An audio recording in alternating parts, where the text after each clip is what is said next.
안녕하세요. 저는 서울 강남에서 카페를 운영하는 70대 초반 여성입니다. 평범한 할머니처럼 보이는 저에게도 10년 동안 가슴속에 묻어둔 비밀이 있습니다. 오늘 저는 여러분에게 그 숨겨둔 이야기를 털어놓고 자신이 저지른 일에는 반드시 대가가 따른다는 사실을 알려드리고 싶어 사연을 보내게 됐어요. 아마 제 사연을 들으시면 죄 짓고는 못 산다는 당연한 인생의 진리를 다시 한번 떠올리게 되실 겁니다. 그럼 절망 속에서도 희망의 끈을 놓지 않던 저와 가족들이 어떻게 묵은 원한을 털어낼 수 있었는지 그 거짓말 같은 이야기 지금 시작해 보겠습니다. 10여 년 전 그해 겨울은 유난히 길고 추웠어요. 저는 그날도 병원에서 돌아와 거실 소파에 앉아 한숨을 쉬고 있었습니다. 하나뿐인 아들 정호가 교통사고를 당한 지 벌써 석 달째였죠. 횡단보도를 건너다 신호위반 차량과 충돌한 큰 사고였어요. 기적적으로 목숨은 건졌지만 척추를 크게 다쳐 수술을 여러 번 받아야 했습니다. 의사는 조심스럽게 말했어요. 보호자님, 최악의 경우 하반신 마비가 올 수도 있습니다. 마음의 준비를 하셔야 할 것 같네요. 그 말을 듣고 병원 복도에서 얼마나 울었는지 모릅니다. 37살, 한창 일할 나이의 아들이 평생 휠체어에 의존해야 할지도 모른다니 하늘이 무너지는 것 같았습니다. 하지만 저는 곧 마음을 다잡았어요. 며느리와 어린 손자를 위해서라도 제가 무너질 순 없다고 생각했죠. 남편 먼저 떠나고 혼자 힘으로 대학 공부까지 시킨 아들. 그런 아들이 참한 아가씨를 만나 결혼하고 손자를 낳았을 땐 세상을 다 가진 듯 정말 행복했습니다. 하지만 어느 날 갑자기 생각지도 못한 불행이 덮쳐 그간의 모든 노력을 물거품으로 만들어버렸어요. 평소 운동을 좋아하던 건강한 제 아들이 혼자 힘으로는 아무것도 할 수 없는 신세가 되어버린 겁니다. 그래도 저는 희망을 놓지 않고 병원에서 아들의 곁을 지키며 열심히 치료받도록 용기를 줬습니다. 그러다 하루는 아들이 힘없는 목소리로 이렇게 물었죠. 엄마, 민수 엄마는요? 요즘 왜 이렇게 얼굴 보기가 힘들지? 찌에는 민수 돌보느라 바쁘지. 너 이렇게 되고 애도 힘들어하는 것 같아서. 내가 병원은 신경 쓰지 말고 애나 잘 보라고 했다. 왜? 늙은 어민 귀찮고 마누라 생각만 나니? 저는 일부러 농담을 건네며 아들의 기분을 풀어주려 했었어요. 하지만 별 소용이 없는지 병실 분위기는 무겁게 가라앉기만 했습니다. 아들은 복잡한 얼굴로 한숨을 쉬다 고개를 돌려 창밖을 바라보더군요. 그런 모습을 보니 저 역시 마음이 편치 않았어요. 며느리는 처음 사고가 나고 얼마간 열심히 병원에 들락거렸습니다. 하지만 시간이 지날수록 횟수가 줄어들더군요. 어머니, 오늘은 못 갈 것 같아요. 민수도 챙겨야 하고 일자리도 찾아보느라 바빠서요. 늘 변명은 그럴듯했습니다. 물론 저도 이해는 했죠. 34세 젊은 여자가 갑자기 닥친 시련을 감당하긴 쉽지 않았을 테니까요. 아들이 가장 노릇을 못하게 됐으니 은근히 며느리의 눈치가 보이는 것도 사실이었고요. 그래서 제가 더 열심히 뛰었습니다. 평생 모아둔 노후 자금을 털어 병원비를 댔고 아들의 병간호도 전적으로 제가 도맡았어요. 며느리가 일자리를 알아본다고 밖으로 돌기 시작하면서 손자를 챙겨야 하는 일도 많아졌죠. 아침에 일어나 손자 옷과 준비물을 챙기고 밥을 먹여 학교에 보낸 뒤 병원에 가서 아들을 돌봤어요. 그리고 저녁이 되면 서둘러 집으로 돌아와 손주를 챙겨주고 며느리가 오면 다시 병원으로 갔습니다. 매일 그런 일상이 반복됐죠. 그런데 하나둘 이상한 점들이 보이기 시작했습니다. 며느리가 밤 늦게 들어오는 날이 많아졌고 화장도 점점 진해지는 것 같았어요. 한 번은 밤 11시가 넘어 들어온 며느리에게 슬그머니 물었습니다. 지혜야, 위험하게 왜 이렇게 늦게 다니니? 지금까지 일자리 알아본 거야? 그렇죠. 친구들 만나서 취직 자리 부탁하느라 힘드네요. 너 혹시 술도 마셨니? 네, 좀 마셨어요. 아무리 친구들이라도 아쉬운 소리 하는 게 쉬운 게 아니잖아요. 자존심도 상하고 제 신세도 갑갑하고요. 며느리의 옷에서는 낯선 향수 냄새와 술 냄새가 섞여 역한 향이 풍겨왔어요. 절로 눈살이 찌푸려지게 하는 독한 냄새였죠. 하지만 저는 아무 말도 하지 않았습니다. 괜히 아들 대신 가장 노릇하며 살아보려고 발버둥 치는 애 성질 건드리지 않으려고요. 아이는 이제 초등학생인데 남편이 장애인이 될지도 모르는 상황에 젊은 며느리가 스트레스를 받는 게 당연하다고 생각했거든요. 사고 2달이 넘어가며 의사가 아들의 하반신 마비 가능성을 50% 이상으로 진단했습니다. 그 소식을 듣고 하얗게 질리던 며느리의 얼굴이 아직도 생생하게 기억나네요. 병실을 나가더니 화장실에서 한참을 울었다고 하더군요. 전 그때 며느리가 자기 남편을 걱정해서 우는 줄 알았습니다. 얼마나 멍청아리만큼 순진했던지. 그래도 저는 희망을 버릴 수 없었어요. 그래서 아들을 다독이며 말했죠. 그래도 다시 멀쩡해진 가능성이 반이나 된다는 거잖니. 재활치료 잘 받고 노력하면 분명히 금방 예전으로 돌아갈 수 있을 거야. 넌 할 수 있어. 아들은 입술을 꼭 깨물며 억지 미소를 지었지만 가슴으로는 울고 있다는 걸 어미인 저는 알 수 있었어요. 그렇게 시간이 흘러 아들이 입원한 지도 넉 달이 넘어가던 어느 날 다시 떠올려도 이가 갈리는 충격적인 사건이 일어났습니다. 그날 저는 아이가 보고 싶다는 아들의 부탁으로 손자를 병원에 데려갔다가 저녁 늦게 돌아왔어요. 그런데 집이 이상하리만치 조용하더라고요. TV 소리조차 들리지 않고 불도 다 꺼져 있었죠. 손자가 두리번거리며 며느리를 찾더군요. 엄마는? 응, 엄마는 아직 안 들어왔나 보다. 할머니가 전화해 볼게. 엄마 오늘 머리 아파서 계속 집에 있는다고 했는데. 그래서 아빠 병원에도 못 간다고 했잖아.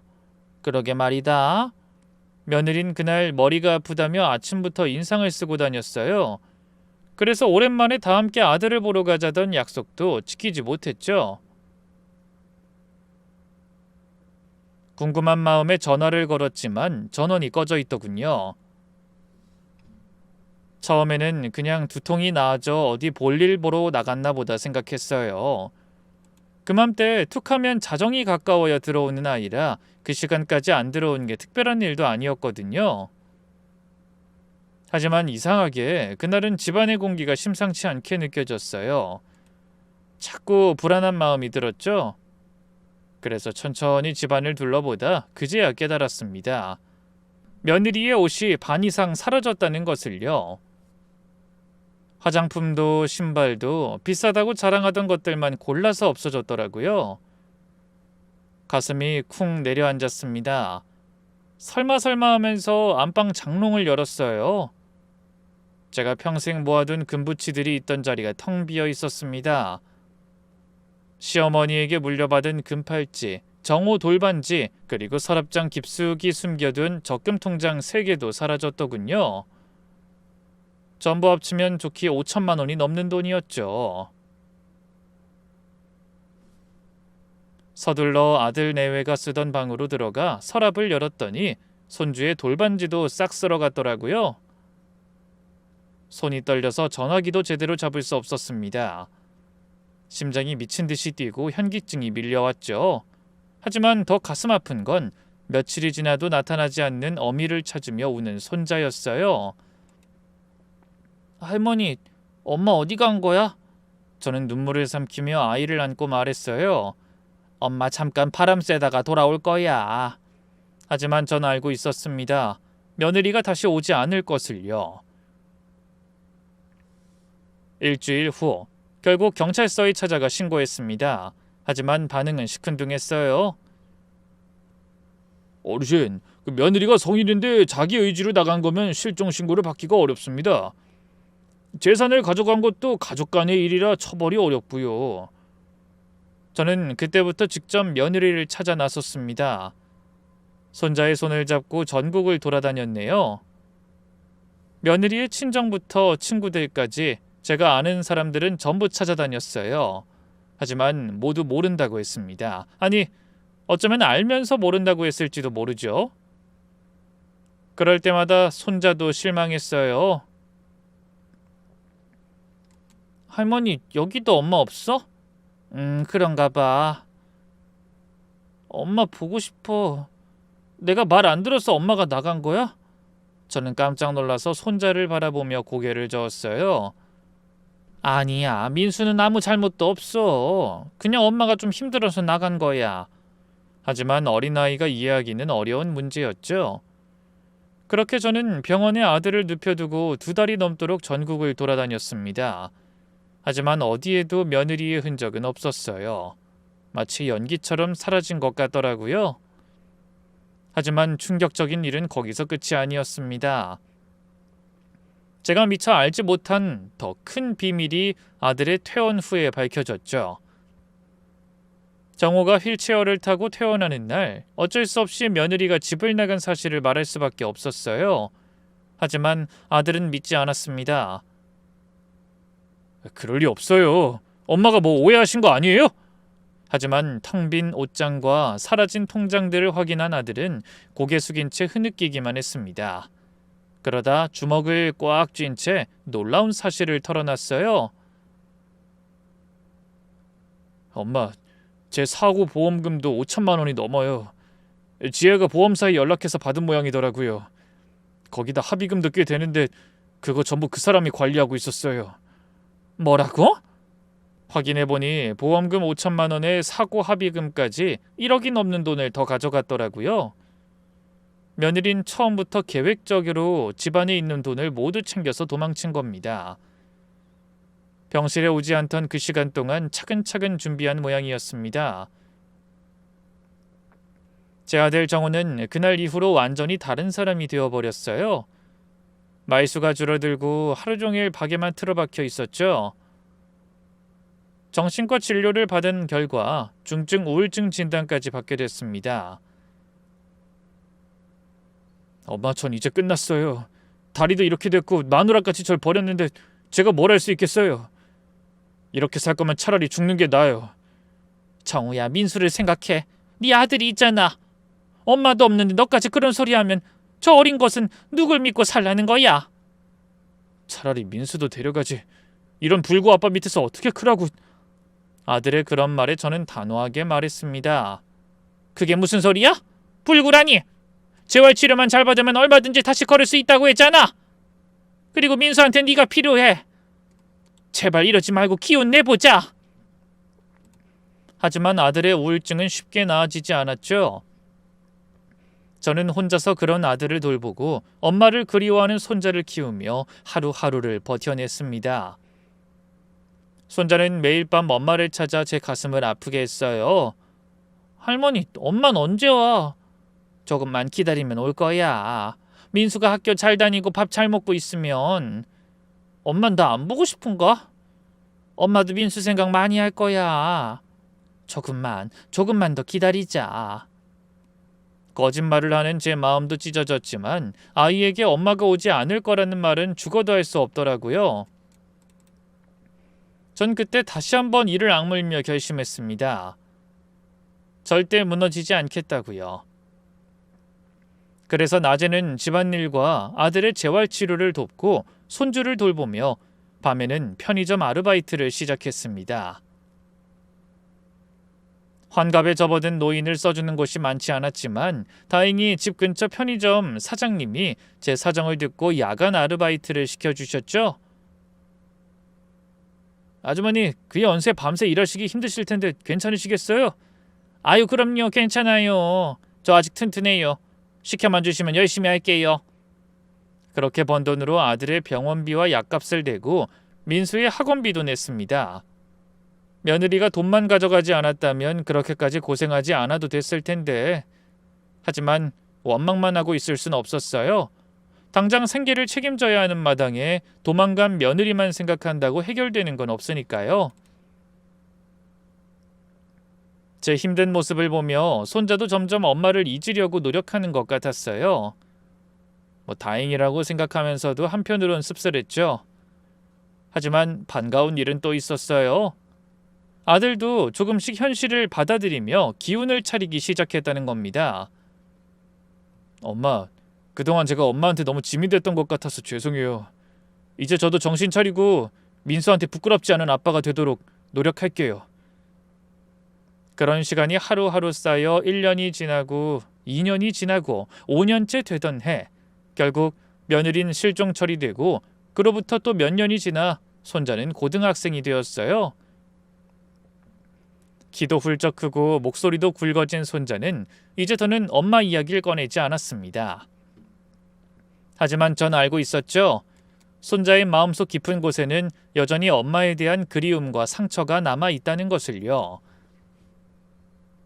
어리게만 할 줄 알았던 손자가 가끔 속 깊은 말도 건넸어요. 할머니, 저 대학은 꼭 장학금 받고 갈 거예요. 할머니 고생 그만하시게. 저는 그런 손자의 손을 다독이며 기분 좋게 웃었죠. 아이고, 우리 민수가 다 컸네. 할머니 걱정을 다 하고.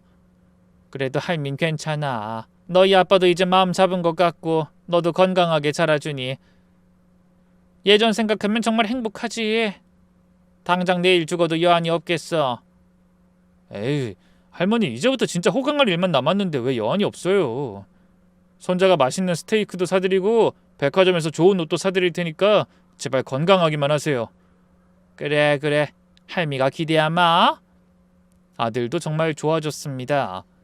우울증 약도 끊었고 하는 일에도 열심히 집중했어요. 불의의 사고로 마누라에게 버려진 자신의 처지를 비관하는 대신 살아있음에 감사할 줄 알게 됐죠. 그런 아들과 손자를 생각하면 행복하면서도 한편으론 머릿속이 복잡했습니다. 아무리 잊으려 해도 떠오르는 오래전 기억이 여전히 절 괴롭혔거든요. 지혜는 지금 어디서 뭘 하고 있을까? 설마 어디서 잘못된 건 아니겠지? 아휴, 아니야. 어딘가에서 후회하고 있을지도 몰라. 그런 오만 가지 생각이 들 때마다 고개를 저었어요. 걔는 이제 우리 가족이 아니야. 더는 생각하지 말자. 우리가 가장 힘들고 자기를 필요로 할 때 혼자 잘 살겠다고 돈까지 훔쳐 야반도주한 인간이잖아. 그렇게 저는 마음을 다잡고 하루하루를 열심히 살아냈습니다. 시간은 또 쏜살같이 흘러갔죠. 손자는 머리 좋은 아비를 닮았는지 항상 좋은 성적을 유지했고 아들도 자기가 하고자 하는 일을 묵묵히 해나갔습니다. 그러다 몇 년 후 저는 강남의 한 아파트 단지 앞에 작은 카페를 열게 됐어요.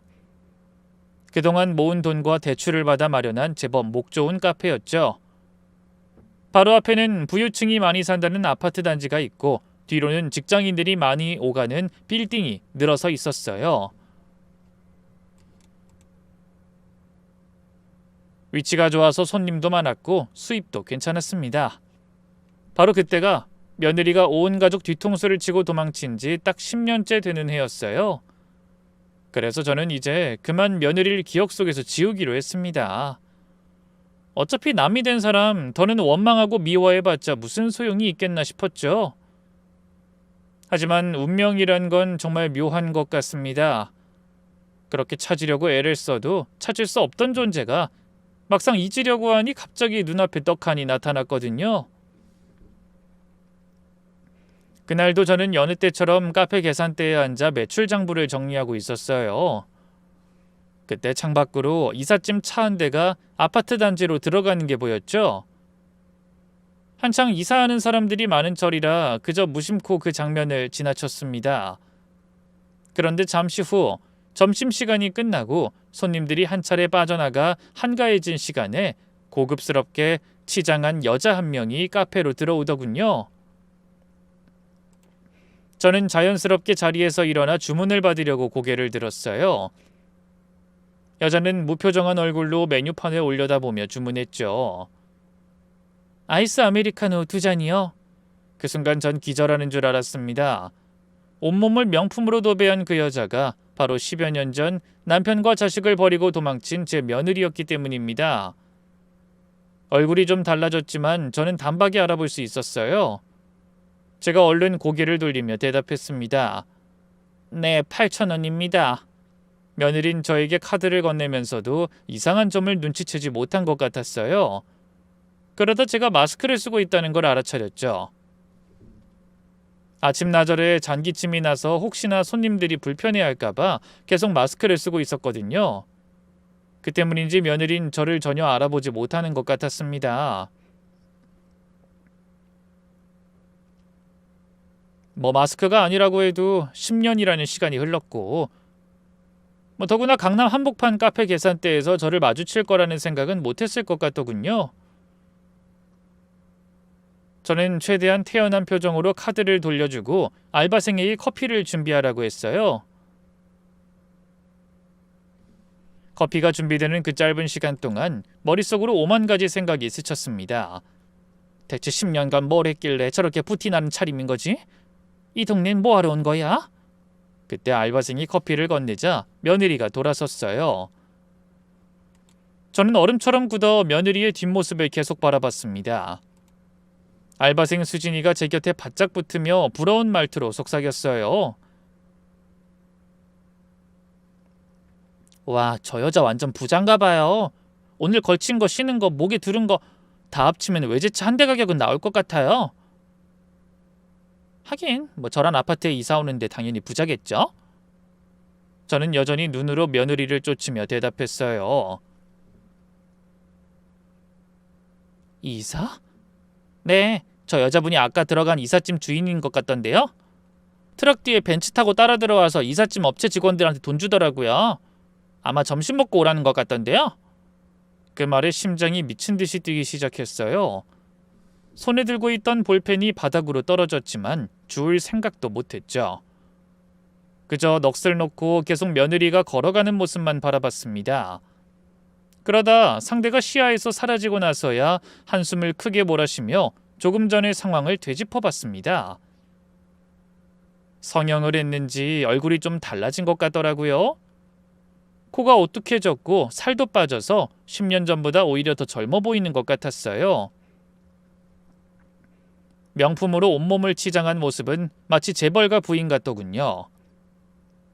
사장님 괜찮으세요? 안색이 안 좋으세요? 감기가 심해지신 거 아니에요? 알바생의 걱정스러운 목소리에 겨우 정신을 차렸습니다. 아니야, 괜찮아. 잠깐 어지러워서. 물 좀 드릴까요? 됐어. 나 잠깐 화장실 좀 다녀올게. 저는 비틀거리며 화장실로 갔습니다. 세면대에 찬물을 받아 얼굴을 씻었지만 진정이 되지 않았어요. 거울에 비친 제 얼굴은 10년 전과는 완전히 달랐습니다. 깊게 파인 주름, 하얗게 샌 머리. 그동안 저는 늙었는데 며느린 더 젊어져서 돌아온 겁니다. 왜 하필 여기에? 왜 하필 내 카페 앞 아파트에? 운명이 저를 시험하는 것 같았습니다. 한동안 그렇게 찾아 헤매다 포기했는데 10년 만에야 저절로 제 앞에 나타나다뇨. 잠시 후 카페 문을 열고 밖으로 나온 뒤 며느리가 사라진 길을 하염없이 바라봤어요. 바로 그때 다시 며느리가 나타났습니다. 그런데 이번엔 혼자가 아니었어요. 40대 초반으로 보이는 남자와 팔짱을 끼고 나타났더라고요. 남자 역시 고급스러운 옷을 입은 걸로 봐선 제법 잘나가는 사람 같더군요. 며느리가 남자를 향해 웃으며 말하는 소리가 들렸어요. 여보, 날이 좋으니까 여기 앉아서 바람이나 쐬요. 괜히 우리가 얼쩡거리면 사람들한테 방해만 된다니까. 그러면서 조경이 잘 돼 있는 아파트 산책로 벤치에 앉더군요. 예전보다 더 애교가 넘치는 목소리였죠. 남자는 며느리를 보며 다정하게 대답했어요. 그럴까? 날이 좋아서 다행이다. 두 사람은 분명 부부가 틀림없었습니다. 며느리가 재혼한 거예요. 장애를 갖게 된 제 아들과 엄마만 찾던 손주를 버리고 돈 많은 남자와 새로운 가정을 꾸린 겁니다. 저는 주먹을 꽉 쥐었어요. 당장이라도 뛰어가서 며느리의 머리채를 잡고 싶었습니다.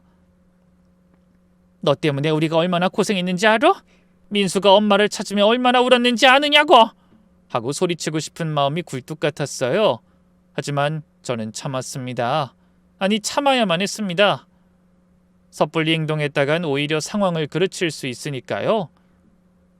그때 알바생 수진이가 다가와 말했습니다. 사장님, 저 부부 우리 카페 단골되면 좋겠어요. 참 보기 좋은데.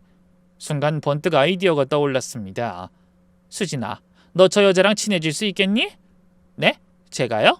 그래. 저 아파트 사는 사람들 우리 카페 자주 오잖아. 네가 친절하게 대해서 단골로 한번 만들어봐. 서비스로 조각 케이크 같은 것도 챙겨주고. 아, 네, 알겠어요. 한번 잘해볼게요. 수진이는 제 의도를 모른 채 밝게 웃으며 대답했어요. 그리고 며칠 후 며느리가 다시 카페로 들어왔습니다. 그날은 마스크를 쓰지 않고 있어 전 일부러 창고로 피했어요.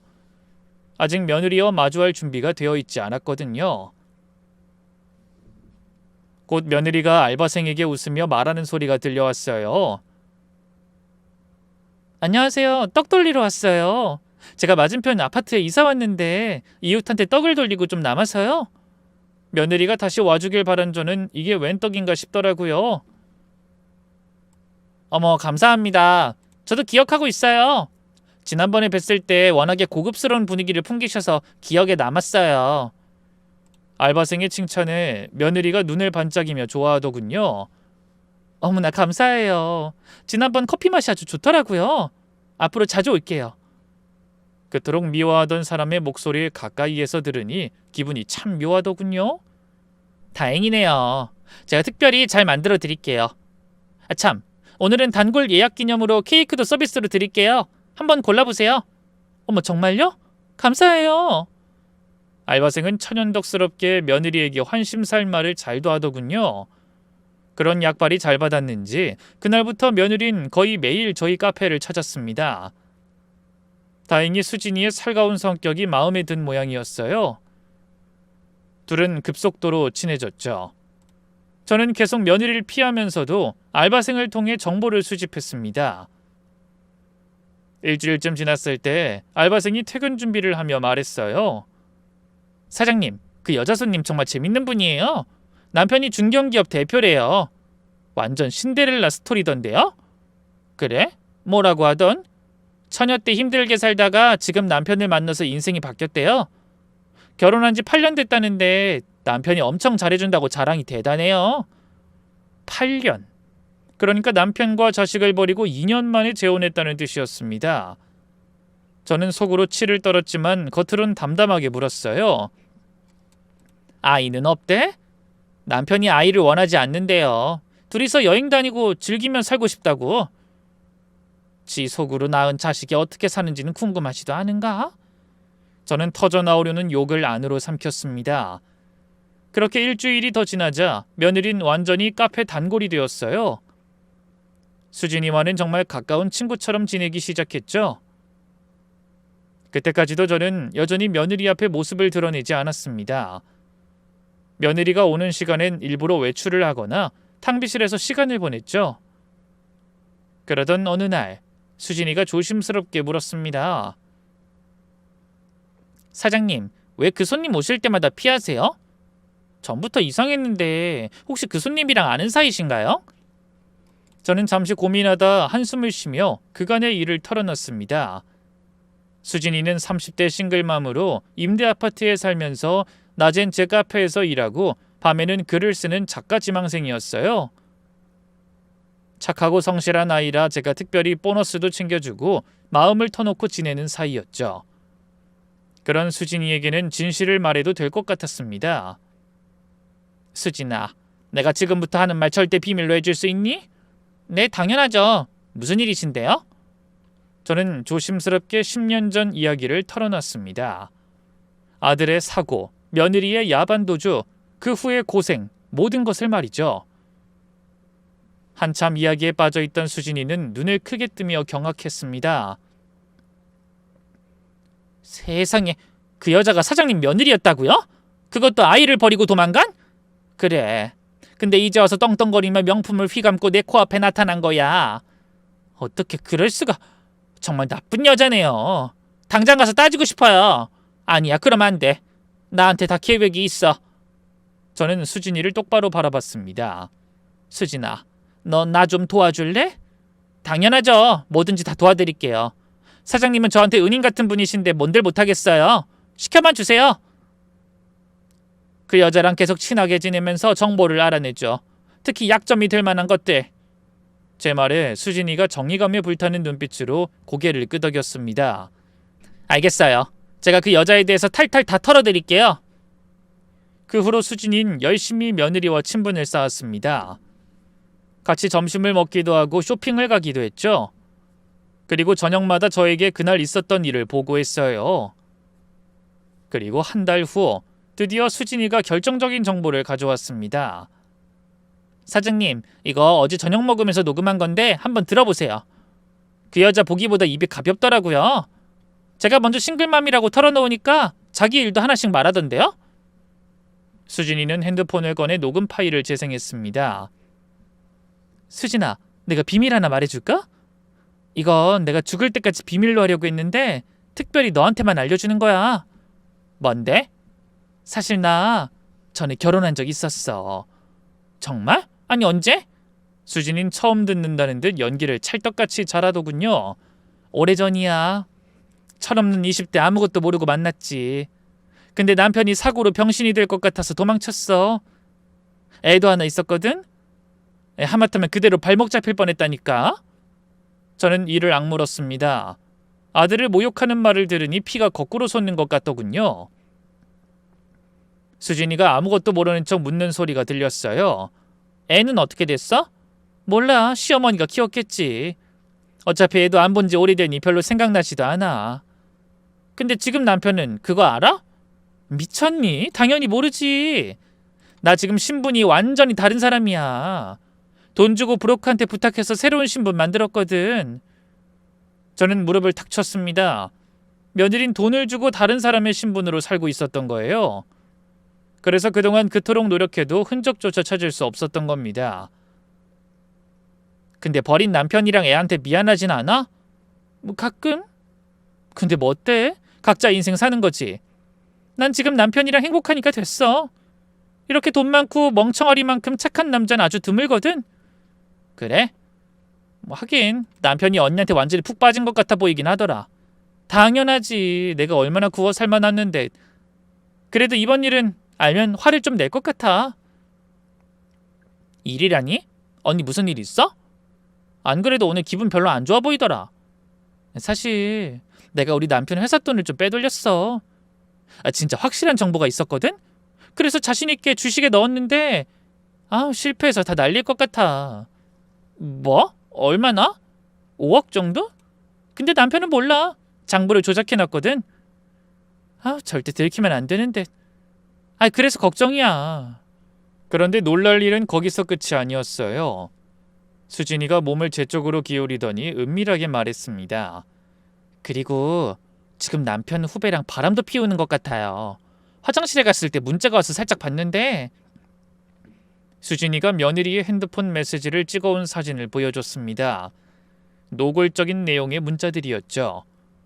새 출발하고도 못된 짓거리를 일삼는 며느리를 보니 속이 뒤틀리는 기분이었어요. 제 표정이 안 좋았는지 수진이가 걱정스럽게 물었습니다. 사장님 괜찮으세요? 괜찮아 수진아. 정말 고맙다. 어려운 일 해줘서. 아니에요. 저도 이런 여자가 멀쩡히 사는 거 그냥 두고 볼 순 없어요. 정말 뻔뻔한 여자잖아요. 자기가 저지른 잘못은 전혀 뉘우치지 않고 남편이 아무것도 모른다고 자랑처럼 떠벌리더라니까요. 그런데 제가 한숨을 쉬며 자리에서 일어서려고 할 때 수진이가 저를 붙잡았습니다. 사장님, 아직 안 끝났어요. 아직 제일 충격적인 얘기가 남아있거든요. 뭐? 아니 이것보다 더 큰 뭔가가 있니? 제 말에 수진이가 마른 침을 꿀꺽 삼키며 대답했어요. 놀라지 말고 들으세요. 그 여자가 임신을 했대요. 뭐? 근데 아무리 봐도 남편 아이가 아닌 것 같아요. 애 얘기를 하면서 좀 불안해하는 것 같더라고요. 제 느낌으론 아무래도 바람 피우는 그 남편 후배 아이 같아요. 저는 할 말을 잃었습니다. 제 손자를 버렸으면서 40이 훌쩍 넘은 나이에 불륜으로 아이까지 가지다니 기가 막히더군요. 그래서 나을 거래? 네, 남편이 좋아할 것 같다면서 나을 거래요. 그래야 만약에 자기가 회사 돈에 손댄 거 알아도 용서해 줄 거라고요. 자기도 긴가민가 하는 것 같은데 그냥 남편 애인 것처럼 속일 생각인 거죠. 첫 아이는 버리고 지금 생긴 아이도 자기 입지를 위해서 이용하려는 거예요. 정말 악마가 따로 없구나. 그날 밤 저는 잠을 이룰 수 없었습니다. 며느리의 악행이 도를 지나치는 것 같았어요. 결국 저는 직접 나서서 며느리를 벌주기로 결심했습니다. 수진아, 오늘 그 여자가 오면 내가 직접 상대할게. 네? 사장님 정말 괜찮으시겠어요? 그래, 이제 때가 된 것 같다. 그날 점심시간이 지나자 며느리가 카페에 들어왔습니다. 저는 더 이상 자리를 피하지 않고 그대로 계산대에 서 있었어요. 그날은 마스크도 쓰지 않았는데 며느리가 여전히 절 알아보지 못했습니다. 어서 오세요. 아이스 아메리카노 하나 주세요. 저는 커피 대신 오렌지 주스를 따라 며느리에게 건넸습니다. 그리고 조용히 말했죠. 오랜만이네요, 지혜씨. 근데 임산부한테 커피는 별로 안 좋을 테니 오늘은 주스로 드세요.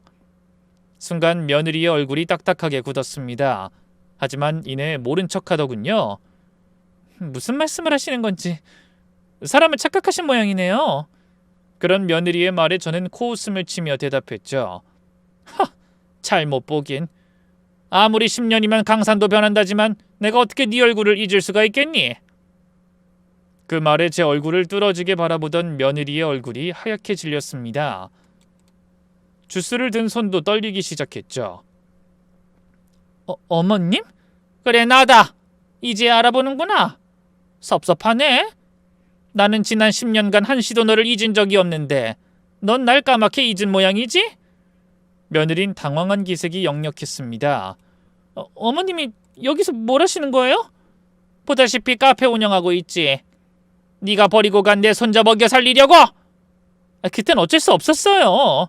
어쩔 수 없었다고? 남편이 다쳐서 입원해 있는데 10살 아들을 버리고 돈을 훔쳐서 도망간 게 어쩔 수 없었다는 거냐? 너는 애 돌반지까지 훔쳐서 도망친 악독한 인간이야! 주변 손님들이 쳐다보기 시작했습니다. 며느린 진땀을 흘리며 절 말렸죠. 어머님, 여기서 이러지 말고 나가서 얘기해요. 좋아!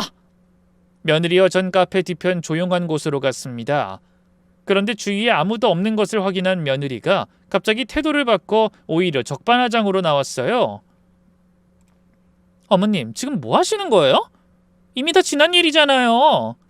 전 이제 그때 어머니가 알던 사람 아니라고요. 다른 사람? 신분 세탁해놓고 다른 사람이 되는 거니? 며느리의 눈이 흔들렸습니다. 그걸 어떻게... 네가 한 일 다 알고 있어. 지금 임신한 아이가 남편 아이가 아니라는 것도. 무슨 소리예요? 아무 말이나 함부로 짓거리지 말아요. 저는 슬쩍 떠보려 한 말인데 며느리의 눈동자가 심하게 흔들리는 걸로 봐서 뱃속의 아이는 내연남의 아이가 확실한 것 같더군요. 아무 말? 그래, 그럼 내친 김에 아무 말 좀 더 짓거려 볼까? 네가 남편 회사 돈에 손댔다는 거, 그 돈으로 주식했다가 깔끔하게 말아먹었다는 것도 아주 재미있는 얘기가 될 것 같은데? 이왕이면 너희 남편 앞에서 하는 게 더 재밌겠지? 며느리의 얼굴이 새파랗게 질렸습니다. 이 노인네가 도대체 나한테 무슨 짓을 한 거야? 뭐 염탐이라도 했어요? 설마 수진이가? 저는 대답하는 대신 입꼬리를 올리며 여유 있게 웃었어요. 그러자 며느리가 갑자기 다급해지더군요. 어머니 제발, 지금 제 인생 망치지 말아줘요. 뭐야? 네가 우리 인생 망쳤을 땐 생각 안 하니? 도망치려거든 그냥 가지. 장애 안고 살 것 같은 남편은 싫고 그런 남편이 다쳐서 받은 합의금이랑 사고보험금은 탐났어?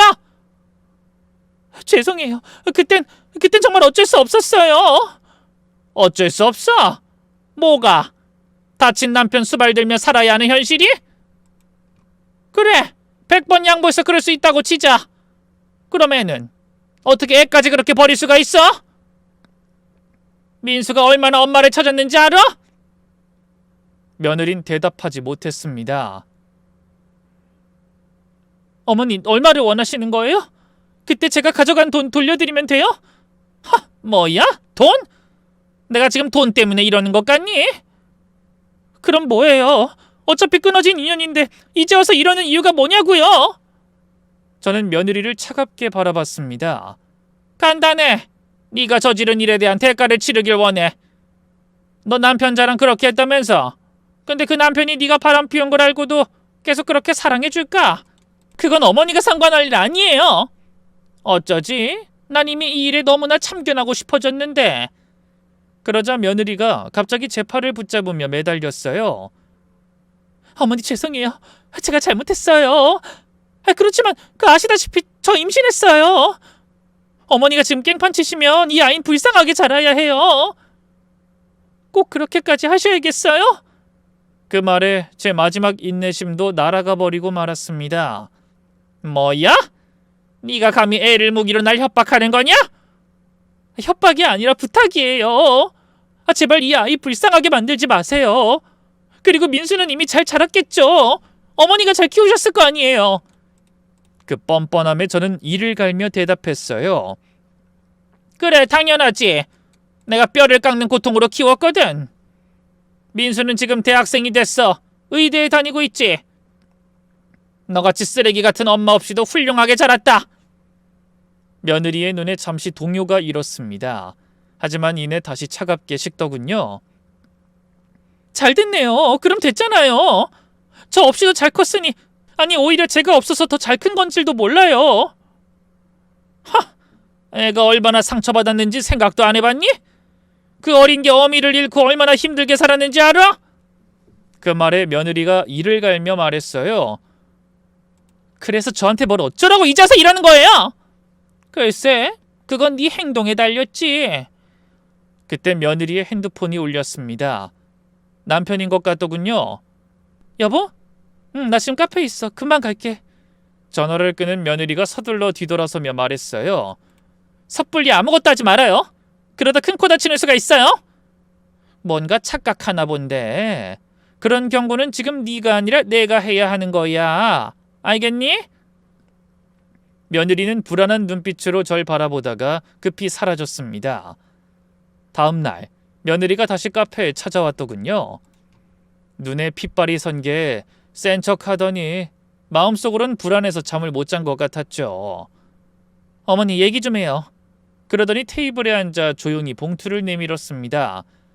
여기 5천만 원이에요. 이걸로 끝내요. 저는 어이가 없어 잠시 말문이 막혔어요. 뭐라고? 끝내? 그래요. 더는 내 과거 떠벌리지 말라고요. 저는 봉투를 밀어내며 허공에 대고 웃었습니다. 내가 지금 이따위 돈 때문에 이러는 것 같니? 그럼 뭘 원하시는데요? 며느리가 소리쳤습니다. 그 순간 수진이가 들어왔어요. 사장님, 손님 오셨어요. 손님 누구? 최 사장님이라고 하시는데요? 그 말을 듣고 며느리의 얼굴이 새하얗게 질렸습니다. 손님은 다름 아닌 며느리의 남편이었죠. 남자가 저벅저벅 걸어서 카페 안으로 들어서자 며느리의 얼굴이 사색이 되더군요. 여보, 당신이 왜 여기... 나는 수진씨가 케이크를 선물한다고 해서 가지러 왔지. 당신 여기 초코 케이크 좋아하잖아. 그 말에 며느리가 도끼 눈으로 수진이를 노려봤습니다. 너 나한테 말도 없이 이게 무슨 짓이야? 맘 같아선 수진이를 한 대 치고 싶은 눈빛이었지만 남편이 보고 있어 아무것도 못하고 입술만 깨무는 게 보이더군요. 그런 며느리를 향해 수진이가 생글거리며 말했어요. 언니, 그 좋은 소식을 왜 아직 형부한테 말하지 않은 거야? 내가 축하의 의미로 케이크 선물하려고 했는데 형부는 아무것도 모르시는 것 같더라? 수진이의 말에 남자가 고개를 갸웃거리며 물었습니다. 그게 무슨 말씀이세요? 축하라뇨? 언니 답답해서 못 참겠다. 그냥 내가 말할게. 형부 축하해요. 언니가 임신했대요. 수진이의 말에 남자의 눈동자가 커지더니 이는 믿을 수 없다는 표정으로 며느리를 바라봤습니다. 근데 그 뒤에 이어지는 표정이 의외였어요. 갑자기 남자의 눈에 불길이 치솟는 것 같더니 감정을 억누르며 말했죠. 임신? 당신이? 그 반응에 며느리가 침착함을 유지하려 애쓰며 말했어요. 글쎄 말이야. 당신도 놀랐지? 하지만 남자의 반응이 너무나 뜻밖이었어요. 됐어. 난 아이 원하지 않는다고 했잖아. 애 낳는 게 얼마나 힘든 일인데. 그 말에 당황한 며느리가 눈만 크게 뜨고 남자를 바라보기에 이때다 싶어 제가 나섰습니다. 아유, 그런 건 걱정 안 하셔도 됩니다. 사모님은 입덧도 안 하고 애도 아주 잘 낳거든요. 제가 증인이에요. 그때 며느리가 용수철처럼 자리에서 벌떡 일어나 저를 쏘아보며 말했어요. 지금 무슨 말하는 거예요? 당신이 날 언제 봤다고? 하지만 전 여유 있게 웃으며 고개를 들려 남자를 바라보고 말했어요. 안녕하세요. 인사가 늦었네요. 사모님과 저는 아는 사이입니다. 아는 사이요? 남자가 묻자 며느리가 다급하게 말했습니다. 여보, 그냥 카페 사장님이에요. 내가 단골이라서. 아니요. 저는 사모님의 전 시어머니입니다. 남자의 눈이 휘둥그레졌습니다. 전 시어머니요? 그게 무슨 말씀이신지. 어머나, 사모님이 말씀 안 하신 모양이네요. 20년 전 저희 아들과 결혼했었고 손자도 있습니다. 그 녀석이 엄마를 닮았는지 공부를 잘해서 올해 의대에 들어갔지 뭡니까? 며느리가 저에게 달려들며 소리쳤어요. 당신 그만하지 못해? 남자는 믿을 수 없다는 표정이더군요. 여보, 이게 사실이야? 며느린 대답하지 못하고 대신 제가 차분히 설명을 시작했죠. 사장님, 제가 드릴 말씀이 있습니다.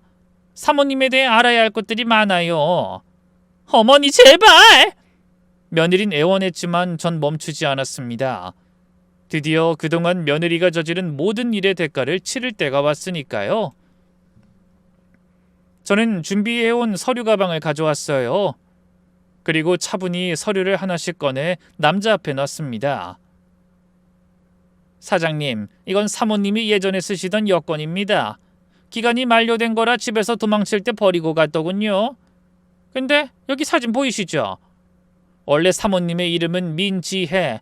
나이도 아마 지금 아시는 것과 다를 겁니다. 제가 보기에 코를 좀 손대고 살이 빠진 것 같지만 기본 얼굴은 같으니 알아보실 수 있을 거예요. 남자는 여권에 붙어있는 며느리의 사진과 지금 자신의 눈앞에 있는 사람을 번갈아 살펴봤습니다. 저는 다음 서류를 또 내밀었어요. 이건 제 손자 민수의 출생신고서입니다. 여기 산모 이름 보이시죠? 남자는 손을 떨며 서류를 집어들었습니다. 얼굴이 점점 창백해졌죠. 이게 정말 사실입니까? 네, 사실입니다. 사모님은 10년 전 제 아들이 교통사고로 입원해 있을 때 10살짜리 아들을 버리고 도망쳤습니다. 어머니, 그만하세요! 며느리가 소리쳤지만 저는 멈출 생각이 없었어요. 그것도 집안의 돈과 귀금속을 모두 훔쳐서 말이죠. 그리고 더 충격적인 건 저는 또 다른 서류를 꺼냈습니다. 제 아들의 교통사고 보험금도 몰래 수령해서 가져갔습니다. 이 서류가 그 증거입니다. 물론 사고 합의금도 가져갔고요. 남자의 얼굴이 분노로 붉어졌습니다. 당신 이게 다 사실이야? 당신이 박수연이 아니라 민지혜라고? 거기다 나보다 나이가 4살이나 많잖아. 며느린 더 이상 부인할 수 없다는 걸 알았는지 고개를 떨구며 작은 목소리로 말했죠. 그땐 어쩔 수 없었어요. 어쩔 수 없었다고? 뭐가? 아이를 버린 게? 저는 남자를 보며 또 다른 진실도 폭로했어요. 사장님, 이건 시작에 불과합니다. 사모님이 지금도 사장님을 속이고 있다는 걸 아셔야 합니다. 그게 무슨 말씀이신지. 사모님이 회사 자금을 빼돌려 주식 투자하다가 5억 원을 손실봤습니다. 그리고 이 사실을 숨기기 위해 장부를 조작했죠. 그 장부를 조작해주던 사장님의 후배와 부적절한 관계도 맺었습니다. 저는 며느리가 다른 남자와 주고받은 문자 메시지 사진을 보여줬습니다. 노골적인 내용의 메시지들이었죠. 남자의 얼굴이 충격으로 일그러졌습니다.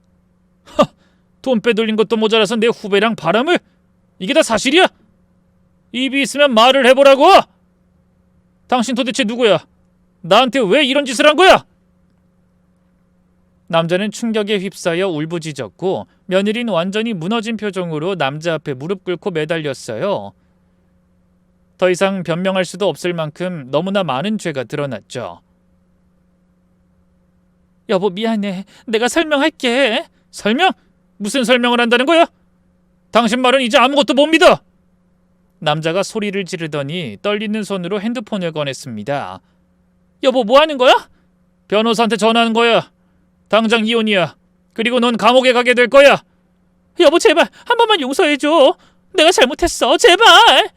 하지만 남자는 차가운 표정으로 자신이 선택한 일을 실행했습니다. 결국 그날 며느린 제가 보는 앞에서 눈물이 범벅된 얼굴로 경찰에게 붙들려 갔어요. 조사 결과 10년 전 돈을 훔쳐서 도망친 며느린 브로커를 통해 해외에 사는 사람의 신분을 도용해 지금까지 살아왔다고 하더군요. 나이도 이름도 과거도 진짜는 하나도 없었던 겁니다. 그런데 며느리의 남편이 길길이 날뛸 만한 이유가 하나 더 있더군요. 수진이가 혀를 내두르며 이런 말을 전하더라고요. 사장님, 글쎄 그 여자 남편이 아이를 갖기 싫어하는 사람이었나 봐요. 그런 사람을 딩크족이라고 하던데 그 남자가 자기 부인 몰래 몇 년 전에 정관 수술까지 받았다네요. 근데 그것도 모르고 애가 자기 애라고 했으니 그 남자가 얼마나 열받았겠어요. 아마 애를 빌미로 끝까지 남자를 놓치지 않으려고 발악하던 며느리가 제대로 뒤통수를 맞은 것 같았어요. 애를 낳기 싫어하던 남편이 자기 몰래 정관 수술한 사실을 전혀 모르고 내연남의 아이가 남편의 아이라고 우겼으니 참 웃지 못할 일이었죠. 결국 며느린 자신이 저지른 죄에 대한 재판과 이혼까지 이중송사에 휘말리게 됐습니다. 얼마 후 며느리의 첫 공판이 열리는 날이었어요. 저도 그 자리에 참석했죠. 피고인석에 고개를 떨구고 있는 며느리가 보였습니다.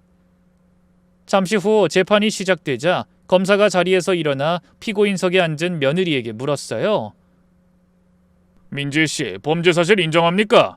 그때 힘없이 앉아있던 며느리가 고개를 들다 귀신이라도 본 듯 기겁했습니다. 아니, 당신이 어떻게...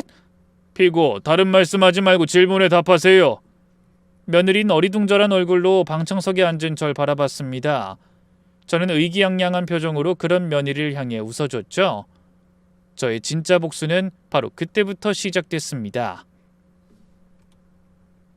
그날 검사의 얼굴을 보고 당황한 며느린 횡설수설하며 정신을 차리지 못했어요. 그도 그럴 게 그 사건을 맡은 담당 검사가 바로 10년 전 자신에게 처참하게 버려졌던 제 아들이었기 때문이죠. 저는 며느리에게 버려져 삶의 희망을 잃어버린 아들을 다독이고 열심히 병원 치료를 받게 해 멀쩡히 두 다리로 설 수 있게 만들었어요. 마침내 장애를 극복해낸 아들은 뭐든 할 수 있다는 용기를 얻어 늦은 나이에 로스쿨에 입학했습니다. 아르바이트를 병행하며 그 어려운 과정을 통과해 마침내 검사가 된 겁니다. 근데 정말 운명이란 게 있긴 한가 봅니다. 검사가 된 아들이 처음 맡게 된 사건이 바로 며느리의 사건이 될 줄 누가 알았겠어요? 재판이 진행되고 드디어 마지막 공판일이 됐습니다.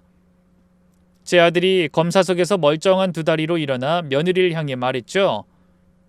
피고인 민지에게 신분 도용 및 공문서 위조, 업무상 횡령으로 징역 7년을 구형합니다. 법정이 술렁였습니다. 7년은 결코 가벼운 형량이 아니었죠. 며느린 절규했지만 잠시 후 판사의 선고 역시 7년으로 확정되었습니다. 몸을 덜덜 떨던 며느린 법정에서 그대로 쓰러졌고 병원으로 옮겨졌다 구치소로 이송되었습니다. 재판이 모두 끝난 후 저는 수진이에게 감사 인사를 전했어요. 수진아, 고마워. 너 아니었으면 이런 결과는 얻지 못했을 거야.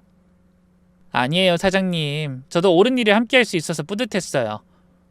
저도 미소 짓는 수진이를 향해 가슴 깊은 곳에서 퍼져오는 기쁨을 담아 활짝 웃어줬죠. 그리고 다시 일상으로 돌아왔어요. 저는 오늘도 아담한 카페에 앉아 창밖을 바라봅니다. 맞은편 아파트에 새로운 가족이 이사를 오는 것 같더군요. 행복해 보이는 젊은 부부와 아들이었습니다. 수진아, 저 가족한테도 우리 카페 홍보해야겠다. 제가 웃으며 말하자 수진이가 주먹을 쥐고 다짐하듯 말했어요. 네, 제가 하겠습니다. 맡겨만 주세요. 그런 모습에 함께 웃었네요. 그렇게 복수는 끝났지만 삶은 계속됩니다. 저는 커피를 팔고 아들은 법을 집행하며 손자는 의사가 되기 위해 달려가죠. 불과 10년 전 며느리에게 배신당하고 식음을 전폐했던 아들을 생각하면 이런 날이 꿈만 같습니다. 하지만 이 모든 것은 공짜로 얻어진 게 아니에요. 저희가 죽을 힘을 다해 뼈와 살을 깎는 노력으로 달려온 결과죠. 반면에 전 며느리는 차가운 감옥에서 긴 시간을 보내야 하지만 그 또한 자기가 살아온 삶의 대가입니다. 그러니 앞으로 남은 삶의 꽃길만 걷고 싶은 분들이라면 반드시 자신의 행동에 따를 책임과 결과를 생각하며 살아가시길 바랍니다. 그럼 평범한 할머니의 결코 평범하지 않은 사연에 함께 해주신 여러분의 행복하고 건강한 나날을 기원하며 저는 이만 물러가겠습니다. 모두 즐거운 하루 보내세요. 감사합니다.